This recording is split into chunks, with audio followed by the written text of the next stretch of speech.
Hello everyone and welcome back to another tutorial for the Asphalt Legends Unite game. In this video, I'm going to show you how you can change the in-game language. So let's get started right away. First of all, open up the Asphalt game on your device, and once you open it up, you will enter the main menu. Now if you wish to change the language settings, just click on the gear icon at the top right corner and then click on Game Settings at the middle. Now just click on Language and Country, and now within this page at the left side, you can choose from the various different languages that are available.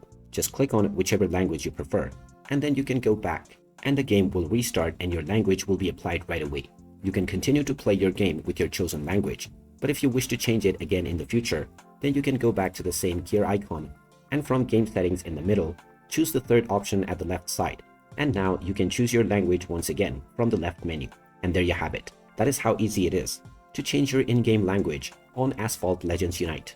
If you find this video helpful, don't forget to hit that like button and subscribe to our channel for more useful tips and tutorials. Thanks for watching, and I'll see you again in the next one.